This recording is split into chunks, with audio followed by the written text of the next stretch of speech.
Hi everyone. आज हम एक नया पार्ट स्टार्ट करेंगे वर्ड पावर मेरी डीजी बुक का। हमने पार्ट 1 कंप्लीट किया और हमने उसका रिवीजन भी कर लिया था लास्ट सेशन का। हम पार्ट 1 का पूरा रिवीजन किसी दूसरे वीडियो में कभी और दिन करेंगे। आज से हम करेंगे पार्ट 2 स्टार्ट, जिसमें हम एक्शंस के बारे में बात करेंगे। सो या मतलब पार्ट 2 में एक्शंस के बारे में बात नहीं करेंगे, पार्ट 2 के जो फर्स्ट सेशन है उसमें एक्शंस के बारे में बात करेंगे। और जो सबसे पहला वर्ड हमारे पास हम आज सीखेंगे, मेन जो वर्ड रहेगा वो है डिस्पैरेज। और वैसे काफ़ी वर्ब्स का मतलब एक्शन वर्ड्स होते हैं, तो क्यों वो मैटर करते हैं। अपन को जितने ज़्यादा एक्शन वर्ब्स हमको जितने पता होंगे, अपन उतने ही क्लियरली हम अपने आइडियाज़ को एक्सप्रेस कर पाएंगे, अपने थॉट्स को दूसरों को बता पाएंगे। सो या लेट्स स्टार्ट। सबसे पहले आता है हमारे पास, मैंने कि जैसे कि आपको पता है डिस्पैरेज, तो वो कैसे बनता है। सो उसके लिए हमारे पास सबसे पहले रूट आता है पार। पार का मतलब होता है इक्वल, सेम या मैच। मतलब कोई सेम चीज़ होना, कोई एक दूसरे के मैच होना, तो उसे पार वो उसे बोलते हैं। लैटिन रूट है ये काफ़ी सारे इंग्लिश वर्ड्स में आता है, जैसे कि वो रिलेटेड टू इक्वालिटी, कंपैरिजन और मैचिंग। मतलब कोई भी इक्वालिटी के बारे में बात कर रहे हैं, कोई कंपैरिजन के बारे में बात कर रहे हैं, कोई मैचिंग, तो दो चीज़ का लेवल मैच हो रहा है उसके बारे में बात करेंगे, तो ये रूट पार आएगा। डिस्पैरेज में दो रूट्स, एक तो पार जो रूट है जिसका मतलब इक्वल है यहाँ पे, ये आ रहा है। और डिस एक प्रीफिक्स है जो कि एक नेगेटिव प्रीफिक्स है, जिसका मतलब होता है नॉट, अपोजिट या अवे फ्रॉम, या फिर दूर होना या फिर अपोजिट एक दूसरे के, तो उसका मतलब डिस होता है। डिस्पैरेज का मतलब किसी की अ, किसी की इज्जत को, किसी की वर्थ को कम करना और उन्हें दूसरों के कंपैरिजन में नीचा ट्रीट करना या फिर नीचा दिखाना। जैसे कि किसी को बी लिटिल करना, to belittle. Belittle का मतलब है कि किसी को नीचा दिखाना, किसी की मजाक उड़ाना किसी का, उसे बी लिटिल करना बोलते हैं। क्रिटिसाइज अनफेयरली, किसी को क्रिटिसाइज करना। Speak of someone as less important than they really are, मतलब किसी को इस तरीके से उसके बारे में बात करना जैसे कि वो इम्पोर्टेंट ही ना हो, जितना वो इम्पोर्टेंट है उससे कम इम्पोर्टेंस उसको देना, तो उसे डिस्पैरेज करना बोलते हैं। एग्जाम्पल है someone achieve something great instead of appreciating people से इट वाज जस्ट लक। मतलब किसी को डिस्पैरेज देखो तुम किस तरीके से कर सकते हो। किसी ने मान लो काफ़ी अच्छा कुछ अचीव कर लिया, तो उसको ये ना बोलने की जगह कि वाह मतलब उसका हार्ड वर्क था, उसने मेहनत की थी कि उसने अचीव किया, ये ना बोलने की जगह सिंपली ये बोल दे कि भाई वो तो लक की वजह से उसने वो सब उसे मिला है, वो तो किसी के पास भी हो सकता था, या फिर उनको क्रेडिट नहीं जाता बिल्कुल भी कि इस चीज़ की वजह से वो हुआ है, इस चीज़ की वजह से उसे सक्सेस मिली है, बल्कि उसे खुद को क्रेडिट आप नहीं दे रहे हो दूसरे इंसान को। So this call disparaging someone's achievement. जैसे बुक में एग्जांपल दिया है, जहाँ पे ट्रू मैन जो कि यूएस का प्रेसिडेंट जब बना था, तो लोग उसे बुरी तरीके से क्रिटिसाइज़ कर रहे थे, कि मतलब लोगों ने वोट नहीं किया बहुत सारों ने, इसलिए वो जीत गया, इस कारण से जीत गया, वो तो जीतना ही नहीं चाहिए था, वो उनकी वजह से जीत गया। उसे डिस्पैरेज करना बोलते हैं। किसी की आप अचीवमेंट का उसे क्रेडिट ना देके उसे डिस्पैरेज कर रहे हो। जैसे कि डिस्पैरेजमेंट, belittling or unfair criticism, his constant disparagement of others made him unpopular। मतलब बार बार दूसरों की बुराई करता रहा तो उसे वो खुद ही अनपॉपुलर हो गया।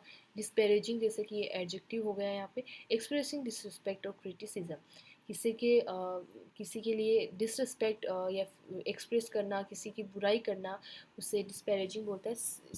She made a disparaging remark about his work. मतलब उसने किसी के काम के बारे में एक डिस्पैरेजिंग रिमार्क दिया। जैसे कि या तो सपोज ऐसे बोले कि किसी की जैसे कि कोई भी काम छोटा या बड़ा नहीं होता, बट फिर भी बहुत सारे लोग कई कामों को बहुत ज़्यादा ऐसे ट्रीट करते हैं कि जैसे कोई बहुत छोटा काम हो। उसी प्रकार से उसने कोई डिस्पैरेजिंग रिमार्क दिया होगा। फिर आता है डिस्पैरिटी। डिस्पैरिटी का मतलब होता है डिस यानी अपार्ट, या नोट, पार का मतलब इक्वल। इसका नॉर्मल मतलब है नॉट इक्वल। डिस्पैरिटी का मतलब बराबर ना होना। ए lake of equality, A noticeable difference और इम्बेलेंस। मतलब डिस्पैरिटी होना, जैसे कि हम बोलते हैं कि इनकम में डिस्पैरिटी है, यानी जो रिच लोग हैं और यानी जो लोग हैं उनकी इनकम में डिस्पैरिटी, यानी सबके पास इक्वल इनकम नहीं है। किन्हीं के पास बहुत ज़्यादा इनकम है, किन्हीं के पास बहुत ज़्यादा वो गरीबी में रह रहे हैं। There is a huge disparity between urban and rural education। यहाँ पे जो एजुकेशन है उनमें डिस्पैरिटी, यानी अर्बन में काफ़ी ज़्यादा अच्छी एजुकेशन प्रोवाइड कर पा रहे हैं लोग, या फिर गवर्नमेंट, और रूरल में बिल्कुल नहीं एजुकेशन का कोई स्कोप है। सो यहाँ पे डिस्पैरिटी है एजुकेशन के बीच में, रूरल और अर्बन एरिया के बीच में। फिर आता है डिस्पैरेट। डिस्पैरेट में डिस का मतलब अपार्ट, पार का मतलब equal, so not equal, completely different, वही मीनिंग है, एसेंशियली डिफरेंट, हैविंग लिटिल और नथिंग इन कॉमन, मतलब कुछ भी बीच में कॉमन ना होना, एकदम अलग अलग कोई दो चीज़ें होना, उसे डिस्पैरेट बोलना है। The two cultures are vastly disparate, मतलब जो दो कल्चर है वो काफ़ी ज़्यादा अलग अलग है, उनमें कुछ भी कॉमन नहीं है। सो डिस्पैरिटी का मतलब इनइक्वालिटी, मतलब इक्वालिटी ना होना, और डिस्पैरेट का मतलब कोई भी चीज़ कॉमन ना होना। फिर आता है हमारे पास कंपेयर। कंपेयर में कम या फिर सी ओ एन या सी ओ एम, जिसका मतलब टुगेदर या विथ होता है। फिर पार का मतलब इक्वल टू, एग्जामिन सिमिलरिटीज़ और डिफरेंसेस बिटवीन समथिंग, मतलब कोई भी दो चीज़ों के बीच में उन्हें साथ में लाके, और उनके बीच में जो उनके बीच में जो डिफरेंस है, सिमिलरिटी है, उनको एग्जामिन करना है कि क्या चीज़ें सेम है, क्या चीज़ें अलग अलग है। जैसे कोई भी दो चीज़ है, उनमें हो सकता है काफ़ी सारी क्वालिटी सेम हो, काफ़ी सारी क्वालिटीज़ अलग अलग हो, तो उन्हें कंपेयर करना, उसे कंपेयर करना बोलते हैं। कंपेरेबल मतलब कोई भी चीज़ें मतलब उनमें कुछ सिमिलरिटीज़ हो, इसलिए उनको कंपेयर किया जा सकता है, उसे कंपेरेबल कंपेरेबल बोलते हैं। And then pair. पेयर का मतलब टू मैचिंग और सिमिलर थिंग्स, दो एक जैसी चीज़ें और उनको साथ में कर देते तो उनका पेयर बन जाता है। जैसे कि पेयर ऑफ शूज़, यानी दो जो शूज़ होते हैं वो एक जैसे दिखते हैं दोनों, तो एक पेयर बोलते हैं उन्हें, दो शूज़ साथ में है। Pair of gloves, pair of socks, मतलब दो सेम दिखने वाली चीज़ें साथ में है तो उन्हें पेयर बोलते हैं। फिर आता है पीयर।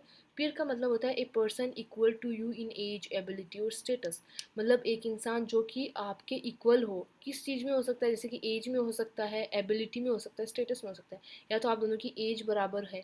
जैसे कि हमारे क्लासमेट्स होते हैं तो वो सब हमारे एज के होते हैं तो उन्हें हम पीयर्स बोलते हैं। जैसे कि पीयर प्रेशर बोला जाता है, तो मतलब हमारे आसपास के लोगों का जो प्रेशर है उसे पीयर प्रेशर बोला जाता है।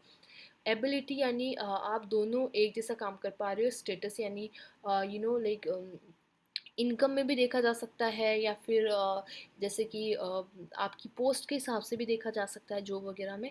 सो पीयर ग्रुप्स या पीयर रिव्यू, सो ये था। और ये हमारे यहाँ पे कंप्लीट होता है ये सब रूट हमने जो आज देखे।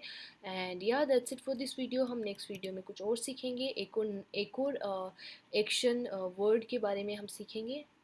सो या बाय।